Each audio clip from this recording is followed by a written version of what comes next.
Hey guys, how you going? Back again for another quick video. Hope the other ones you've enjoyed so far, and you're taking some tips or ideas out of those. And thanks for the responses so far. And I hope you guys are at home painting and staying safe, as usual. So let's crack on with this guy, the Chaos Warrior, that I started last video, and hopefully we can get this guy finished in this painting session. So we're going to just carry on with the sword now. Start it with a blue. I think that's royal blue that I use there. It's got a lighter blue as well here. I think that's called light sea blue from Vallejo Model Color. Deep sky blue. And I'm just going to add that to the other blue, and away we go. Just adding highlights to the outside of the blades there.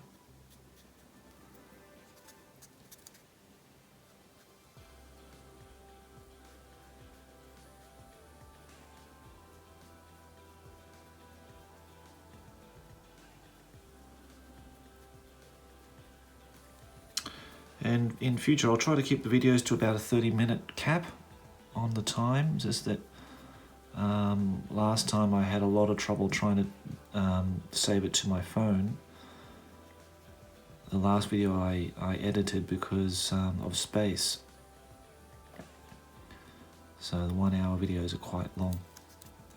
So yeah, keep it at 30 minutes, and that way I can just produce as many as I like. So I just keep continuing on, and maybe I'll make more than one video a day. We'll just see how we go. See how we go for time and that kind of thing. On the weekends, like now, it's okay because I've got more time to do stuff. It is technically Monday morning here in Japan. Maybe it's still Sunday where you are.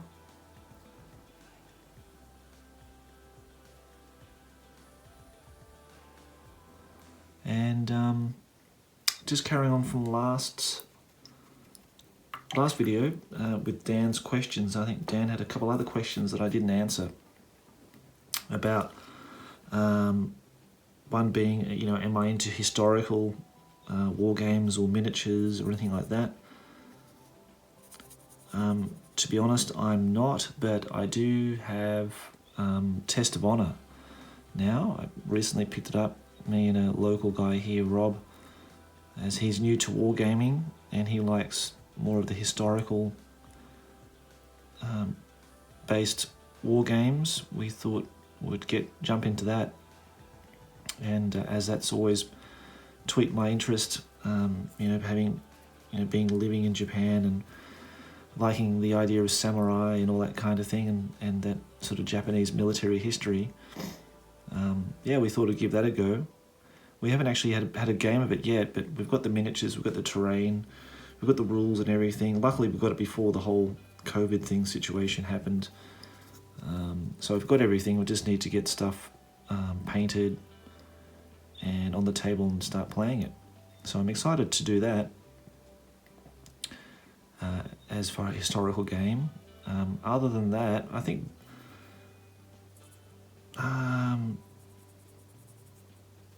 the only other periods I've been really interested in are like 100 Years' War.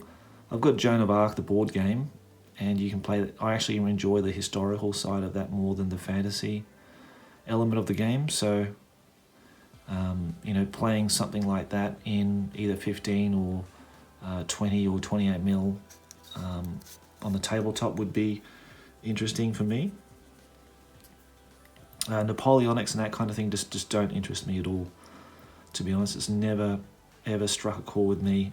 It's never done anything for me whatsoever. World War II, to some extent, yes, because as kids we all grew up with plastic soldiers and playing them in sand pits and all that kind of stuff, and so yeah, there is something there that I like. I like about World War II with the tanks and all that kind of stuff. The uniforms and regalia and all that kind of thing is quite interesting to me. But I like Dark Ages, like the guys here in in Japan trying to get like a saga group together, and I like Vikings and Saxons and Normans and all that kind of stuff, the more medieval kind of Dark Age historical setting. So that's something that we're going to look into doing at some point in the future. Obviously everything's sort of on hold at the moment. I don't even have anything for Saga. I don't have an army or anything like that for it. So that's sort of on the back burner really for now. I think Test of Honor will be the first real historical type game I want to play. But yeah, Saga's always been something of interest to me, and I quite like that, the way it sort of plays out, so with the dice mechanic and all that kind of thing. I know yourself, Dan, you like your Napoleonic stuff, and I like looking at the tables and fully painted miniatures, even at Salute and all that kind of stuff. Even though I'm not really into historical wargaming, I love looking at the tables and terrain and the painted models and having to see like massive battles fought out on that kind of thing. I really enjoy that. I enjoy the aesthetic of tabletop wargaming.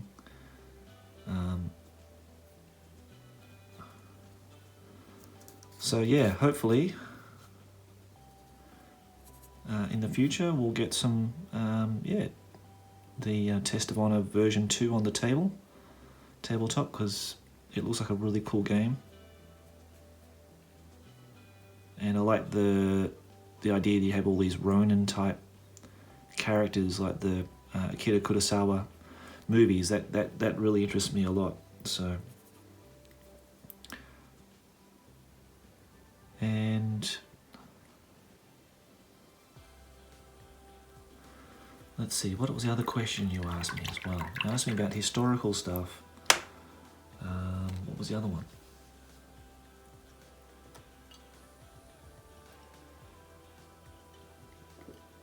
Oh yeah, when I got out of the hobby. I think I got out of the hobby when 6th edition dropped. I was living with a mate at the time, and he got the rule book and took it home. We sort of looked through it, and we just decided it just wasn't the same. It was a totally, in a way, it was a different game, and it was kind of a big departure from 4th and 5th. So all the guys in our gaming group just dropped it all together. We just played 5th for a while longer, and I think other people went on to play Ancients, like the Warhammer Ancients game after that, and that wasn't really my cup of tea, even though I did try it at the time. It just wasn't really my cup of tea overall, and I think we just all...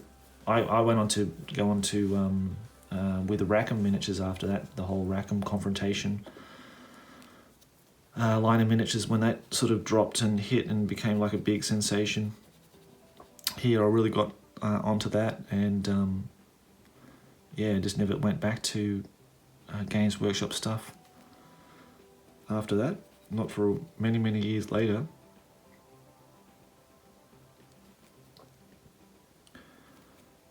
And funnily enough, what got me back into it was initially 8th edition. I was kind of excited to brush off my armies and paint up some new units and that kind of thing, and just hated the game.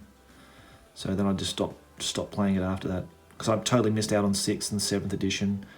Went back in with hopes that 8th edition was going to be my thing, and I just didn't like it at all, so I just dropped it all together and never went back until a couple of years ago, I would say, living in Japan here, and I think our local game store had a raffle, like a lucky dip kind of thing. They had a whole box full of miniatures, and when you went there for the day, you could take a miniature home with you. So a mate of mine found a dwarf troll slayer, like the Demon Slayer model, and he said, Josh, maybe you want to use this for our we were thinking about doing a Warhammer roleplay at that stage. And I thought, that'd be cool, because I like troll slayers. Like if I could be a troll slayer in the game, if I rolled up successfully a troll slayer as a career, that'd be awesome. So I took it home, stuck it away in my drawer, didn't think about it after that, and I think the whole roleplay session idea just didn't take off. and then for some reason I was looking online, because I'm always on Facebook groups and that kind of thing, and I don't know what it was, but I found some guy's blog. He's from Canada, and he just has the most incredibly beautifully painted Marauder collection and Citadel collection of miniatures. I forget what his online handle is, but most people know him because he's quite well known, and he has a really famous blog with these incredibly actually the style of painting is very similar to the Rackham style, if you're familiar with the Confrontation range back in the day. I don't know whether he worked for them or not. It looks like it because his painting is very, very similar to their style. So he's really perfected it. And when I saw his miniatures, I was like, wow, like I've never seen armies painted so well with such a degree of dedication. And he paints one miniature at a time, and they're like incredible. They're like museum pieces. They're not really sort of wargaming models. And it really opened my eyes to how incredibly that these really old miniatures could look with a really decent paint job. So that sort of got my interests back into having a go at painting the Slayer. So I did that, and that sort of spawned the whole thing, getting back into the game again, back into 5th edition, going back to my roots and like how it really started for me. And yeah, just playing the games that I loved. I thought, wow, why aren't we playing all these old games that we really enjoyed back in the day? There's nothing wrong with them. It's just that they're not broken. They're not, they haven't really essentially disappeared. It's just that people stop playing them because new editions of different games come out and people just drop them altogether, which I find really silly now. So, why did we stop playing Epic Space Marine? Even though we loved it so much, why did we stop it? Why did we give away all our miniatures and, all that kind of thing? For different reasons, obviously.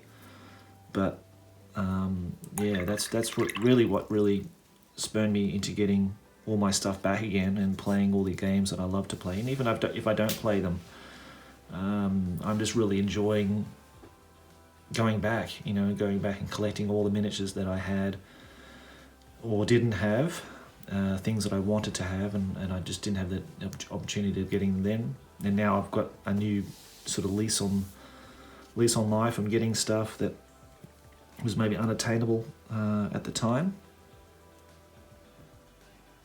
So yeah, that's how I dropped out and got back in again. I'm just going to put just make these little rivets black, I think, on his armour, so they sort of stick out a bit more.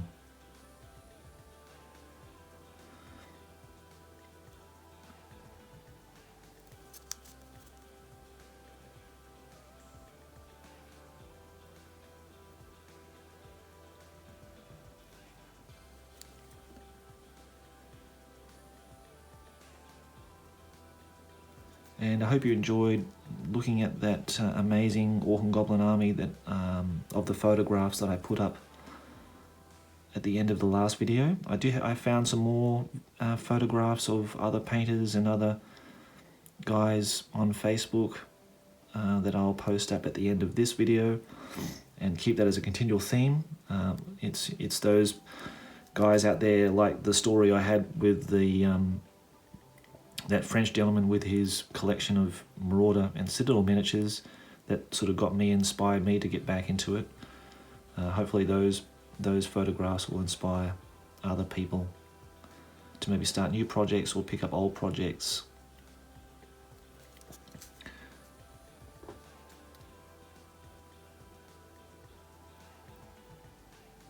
Just going to do some bit of lining in around the hair on the armour, just lined in the inside of his face mask, of course, there, with his eye sockets and all that kind of stuff.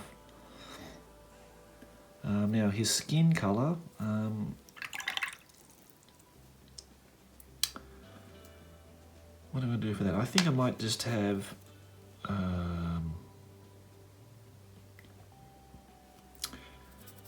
bluey colour to his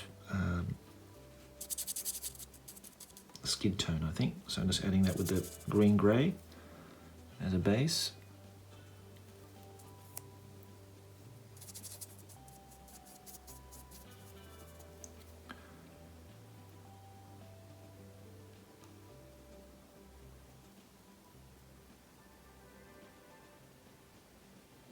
So about the brushes too, a lot of people have been asking me about the brushes and where to get them, and a lot of people from Australia, where I'm from, been asking, you know, can they get them in Australia? It looks like you can't get them in Australia. eBay do sell them, but at ridiculous postage rates, like something like $50 Australia to send a pack of 3 brushes, which is insane. So don't do that. And I was talking to Neville on the Australian Oldhammer group that perhaps these brushes are like a golden sable. So if you find like a golden sable brush, that would probably be the same, the equivalent of these. And you might be able to find like a cheap set somewhere online to give them a try. I mean, they are synthetic after all, like golden sable. I think it's almost synthetic, or a blend of the two.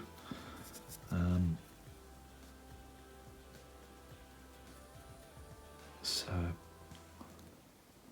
depends. Like I've got Artis Opus brushes too, which are like really quite expensive, at about £12 a brush. Really good brushes, can't recommend them enough. But I've still got them here. They're brand new. I'm just not going to use them. I'm just going to use these. I just prefer using these synthetic ones now because they're getting the job done. They're very, very cost effective, about, you know, under $2 a brush. So, you know, I just got sick and tired of going through brushes left, right and centre, because I do a lot of painting. You know, I do an awful lot of painting through the week. For people who don't do a lot of painting, maybe those Artis Opus brushes or those Winsor Newton 7s, Series 7 brushes are really ideal for those people. But for people who do it for either for work or as their main hobby, and they're trying to, you know, paint armies and that kind of thing, they're just really they're really good for like really fine detail work and that kind of stuff. But for like doing this kind of work, like lots of layering and that kind of thing, yeah, these synthetic brushes take a lot of punishment. I'm just gonna take a quick break. I'm gonna have a glass. I've got a glass of whiskey here, guys. So cheers, eh? It is Sunday night. I've got tomorrow off, so it is now. What time is it now? About 1:30 in the morning on Monday. So cheers to you all.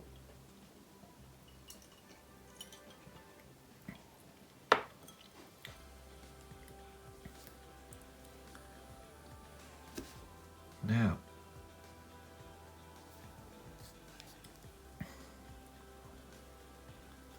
and in reverse to the black rivets on the pink armour, I'm going to do pink rivets on the black gloves.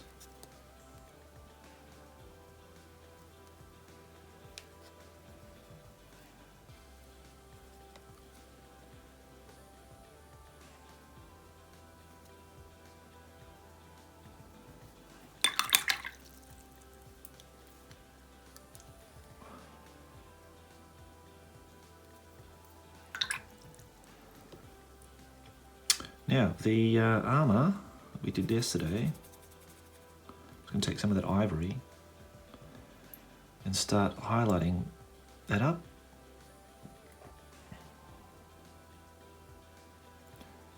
Just lining in on the areas where the light would effectively hit the model or parts of the sword and armour. Just taking it nice and easy.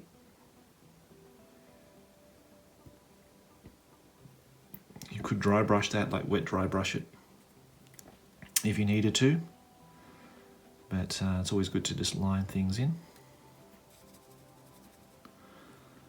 Yeah, Diego commented on this miniature saying that, and I've got to find the photo of his Chaos Warband that he painted, and he's uploaded the photos to the Old Hammer community page, I think on Facebook. But yeah, he's got a warband that I mentioned before of several of these Jez Goodwin models, and yeah, he just commented to say that,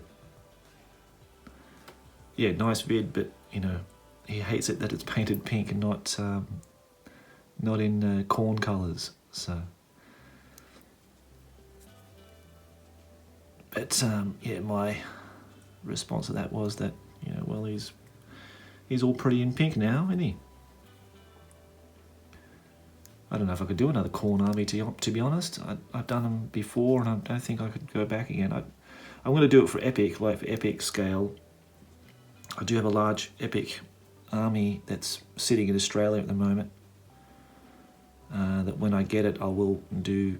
I've got a lot of like those corn demon engines and that kind of thing to do for them. But I think for fantasy, I think I'm just over them. I'm a bit over the corn, to be honest. I'm more into, yeah, the Slaanesh or Tzinch armies these days, because there's something that I didn't really do a lot of, and I think they're just visually more interesting than corn. But I suppose that's just a preference thing.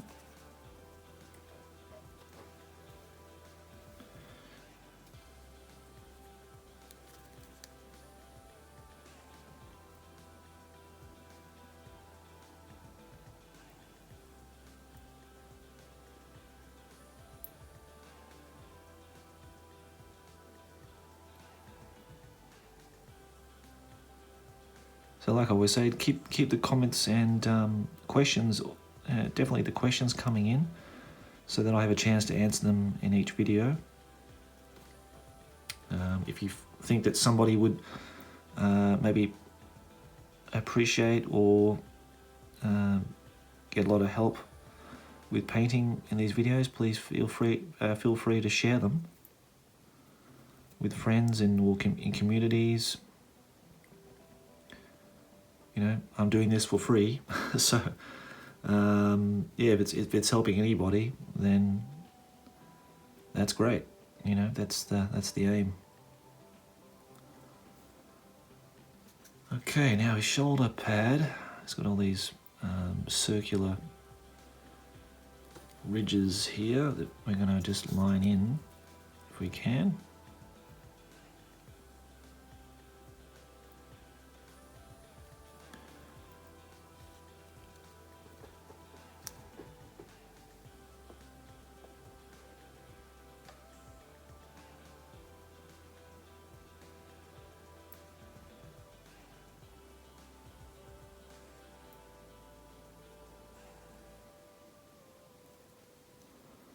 So, okay. Right, now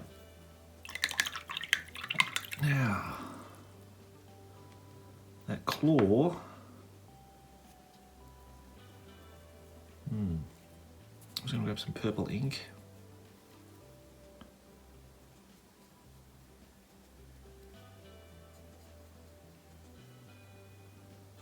I was going to do it red or yellow or something like that, but I think I might just try it with the purple ink over the white primer first, just to see what that's going to look like. Just trying to think how I did it before. I think I did this with gold before or something like that in the other miniatures that I had. I'll just leave that there for now, let that dry.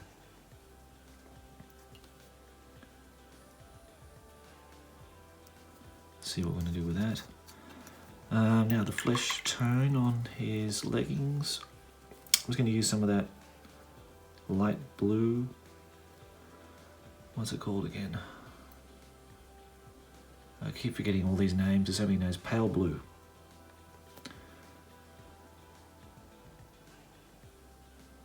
I do miss the old Citadel original paints.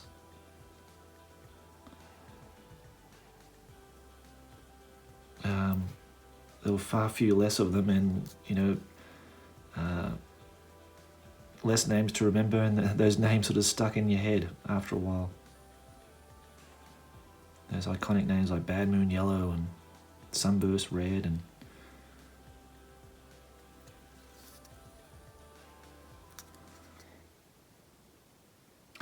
which they're still available. You know that you can get those paints through Black Hat Miniatures if you really wanted the old original Citadel paints. I don't know whether I will invest any further in those. I'm not sure because I've got Vallejo. I prefer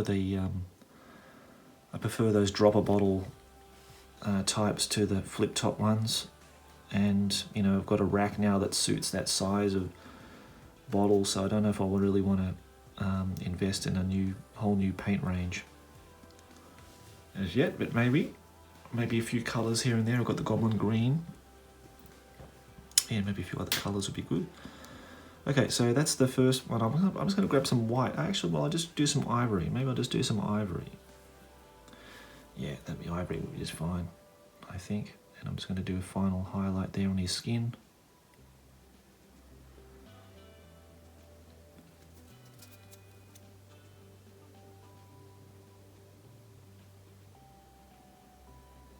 As long as you paint Slaanesh in with pastels, you can't go wrong, really. Now the hair, was this green? No, wrong green. That's a different green. That's the one for their basing. So not that one. It was jade green, wasn't it?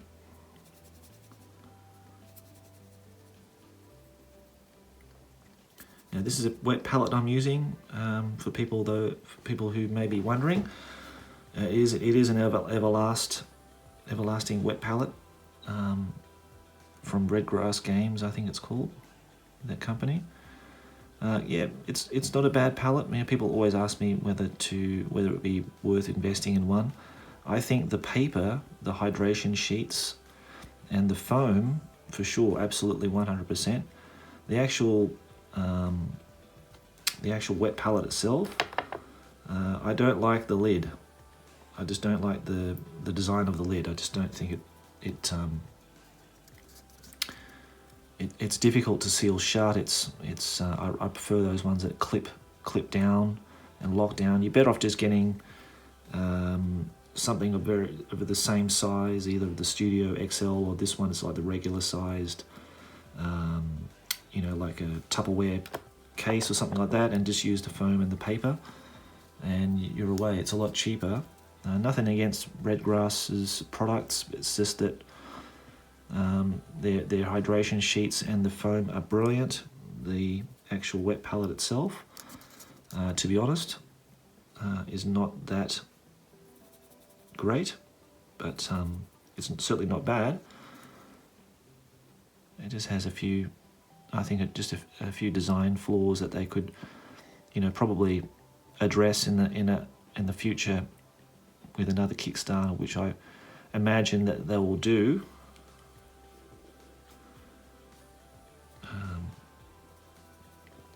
Just adding some ivory to the hair.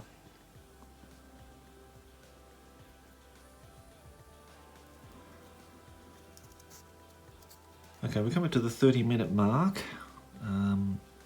We're not really finished, but we're getting there. Let's see if we can... I mean, it's almost done anyway. I've just got to do the base and do that claw.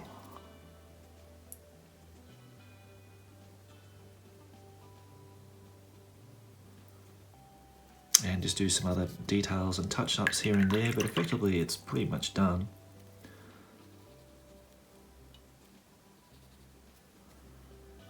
The inside of the claw I'm going to do black and line it in. So yes, painting miniatures does take time, and you know, it's not such a quick thing to do. But after 20 plus years, I'm still doing it, so I must enjoy it, otherwise I would have given up on it a long time ago.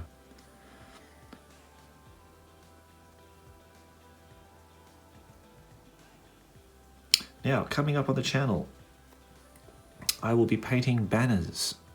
I don't think anybody has done that before. I certainly haven't seen it. There probably has been some videos of people doing banners, painting banners. It's one of those lost arts, I think, that again with 6th edition, when 6th edition came in, I think they lost a lot of the banners and that kind of stuff. That sort of just fell away. And I think that the banners are quite an iconic visual cue to like 3rd edition, 4th edition, 5th edition. They were like really important, and you know, people went to great lengths to paint their banners. I think in 6th edition or 7th edition or something they had, or 8th edition, they had plastic banners, and I used quite a lot of those for my dwarves and orc and goblin armies, because yeah, they're great. I think they're excellent. They've got like a nice little clean, easy canvas that you can work on to paint whatever you want on it. These ones that I'm doing are going to be on paper, like the traditional way. They'll be the sails for the Man of War, the great ship that I'm doing at the moment. So that's going to be coming up as something, if that's interesting to you or of interest to you. That's something that, you know, that's an aspect of the hobby I want to get better at doing and have more practice in doing, because it is not easy. I mean, I could have taken the easy way of just, you know, photocopying or just cutting out those coloured banners out of the White Dwarf, or use the ones that they supply with the ships, as most people do. They just cut them out and just glue them onto the masts. But I want to go and just, you know, I like making my own banners. It's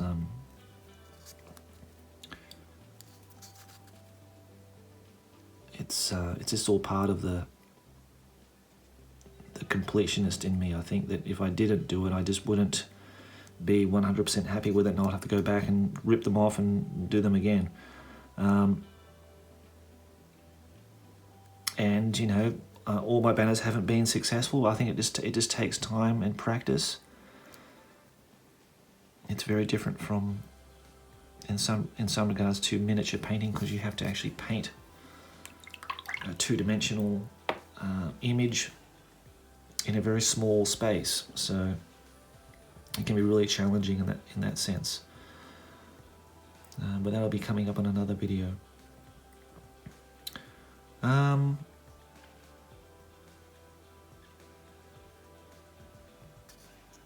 Yeah, I don't really want to have the video going for much longer, because it'll just take way too much memory and space on my phone. I'm doing all this stuff out of my iPhone, guys, so there's no high-tech equipment here. I'm editing it out of my iPhone, and I upload everything from my iPhone to the YouTube channel. So, you know, whether that gives you any kind of confidence in what I'm doing here, my ability, or you might think, hey, I can do that. I've got my iPhone or smartphone. I can do that as well. So, yeah, I encourage you, do something, make some content. You know, do some painting stuff or hobby stuff. You know, share it with us, because I'm always looking for stuff online. That's why one of the reasons why I'm doing this, because there isn't much on YouTube at all. Very, very little. So that's why I'm sort of focusing on this era of the gaming history.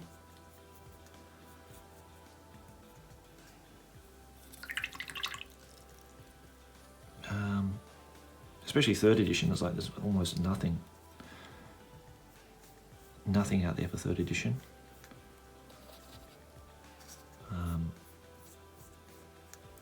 So that might be something, well, Old Hammer as an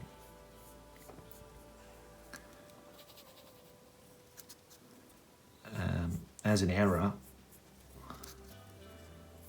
will be something that I'll be looking at once I've run out of content for 4th and 5th edition, or something I can add into the content at some point. maybe not 3rd edition Fantasy Battle, but maybe some of the board games, like Advanced Hero Quest. That's Old Hammer.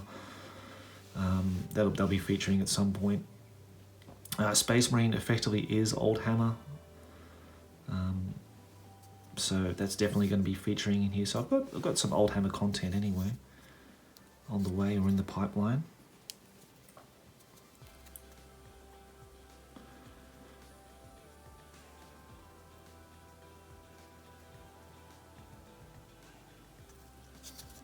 The inks I'm using are not, these are artist inks, they're not like from a miniature company.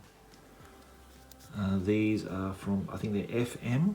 I think they're made in Australia actually. I bought them in Australia. They're beautiful inks, I really love them, and you know, you pay like $10 and you get enough ink that's going to last you for years and years and years. And the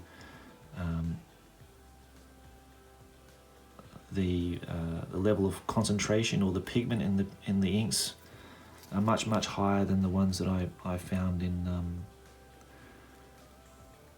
the regular sort of hobby type inks that you buy from either Vallejo or other brands.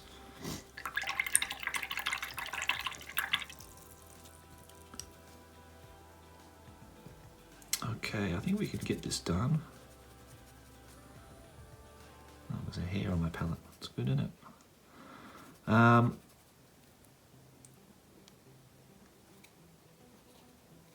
do that black.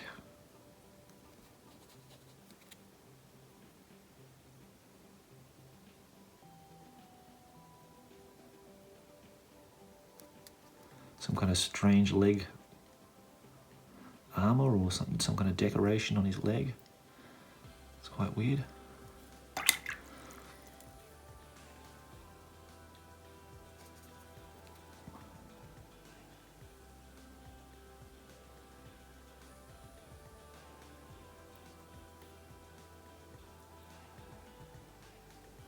Just going to do some touch-ups now in spots where I needs a little bit of extra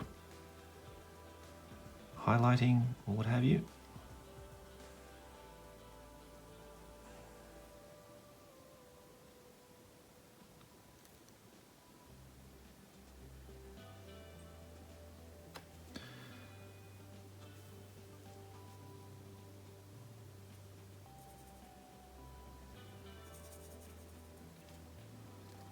It's one no-no of me. I've mixed some colours together, so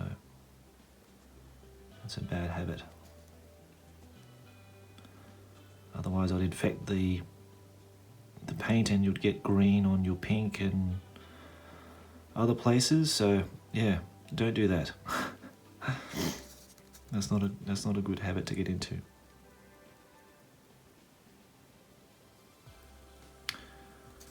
Okay, now just quickly try to finish at 40 minutes. We should get there. I'm going to do that in black and just highlight that very quickly with some of that cobalt blue, I think it's called. Now those little studs on his shoe I'm going to do in this gold, heavy gold brown, I think that's called.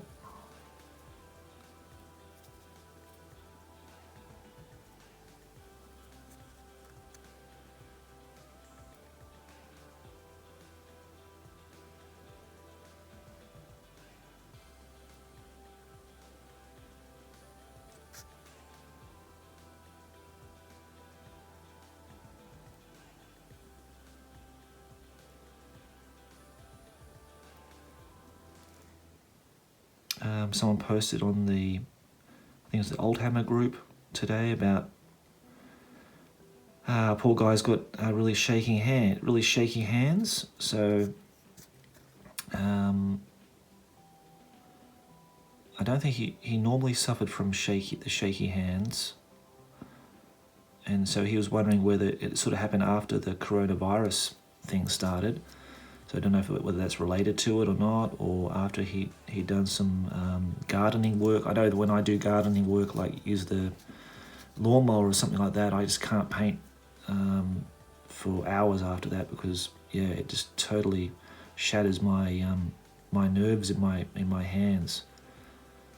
So, but you know, for me, I just rest my fingers. If you can see here, I'm always resting my fingers here. I do have naturally steady hands. I mean, that's one thing going for me, I guess, that if you do have that, it does really help. But if you don't, maybe just rest it on either on your support that you're mounting your figure on, or against your fingers into a comfortable position, and that certainly does help. So yeah, I hope he gets over that, and he can get to a point where he can paint again, because that'd be terrible. You know, I actually broke my wrist a couple of years ago on my right hand, rather foolishly, and I thought that was the end of my painting hobby. But I was determined to get back into it. So even when I had my cast on, I was painting within a week.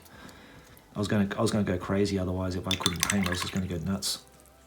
So I just, with the cast on, I started painting, and yep. Oh, it wasn't a cast, sorry, it wasn't a cast, because I had the cast on for about 2 days or a day or something, and they took it off. And I had no operation. They put a metal plate in my wrist, and then they put some kind of bandage or something over my arm and wrist as well after that. And I started painting after a week of receiving that treatment, and yep, it's good as new. And luckily, because I've always been worried about getting arthritis or something in my wrist after that, but you know, touch wood, nothing's gone wrong. So thankfully, I think I'll go stir crazy if I couldn't paint. This is one of those things I just don't think I could live without doing. So I'm very blessed that I can do it, and hopefully I can do it for many years to go, because I've got so many miniatures to paint. It'd be a crying shame if I ever had to stop. I've got the magnifying lenses, nothing wrong with that. I was a bit embarrassed to use them, but I'm so glad I did, because it has helped immensely in seeing things that, you know, I clearly couldn't see before or had trouble seeing, and yeah, they really helped a lot.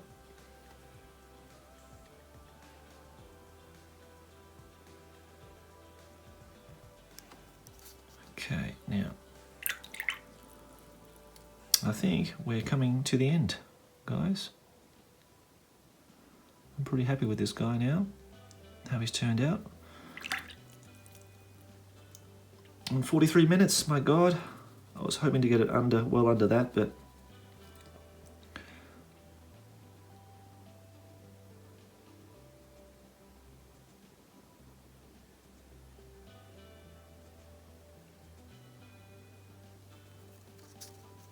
I wouldn't say this is speed painting, but it's painting fairly fast.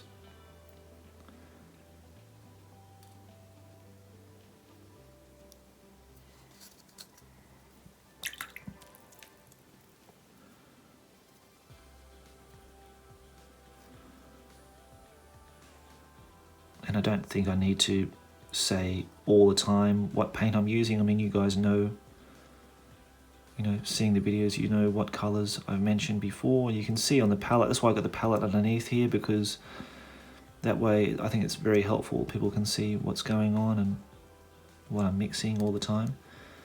I got some highlights on those little claw teeth, what do you call them? Okay guys, and I think we're going to finish it right there. Apart from maybe some very final touch-ups, I think he's pretty much done. So you know, I'm just going to leave the base just as it is until they're all finished, and then I can highlight all the bases together in one go. I need another coat of green on there anyway. So I hope you enjoy that, guys. Please keep watching until the very end, because I'm going to add those photos of inspiring paint jobs I found on Facebook today. So hope you enjoy those. Please leave comments below. I'm going to have another video tomorrow because tomorrow's my day off. And I'm going to do maybe a special Man of War video as well as another Chaos Warrior video. And I think the next one we'll do will be this guy, this chappy here, which I think is a Marauder miniature.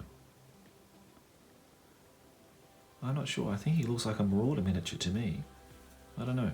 Maybe you know. If you do know, Jesse, you know, let me know. Okay guys, take care. Have a good night. See you.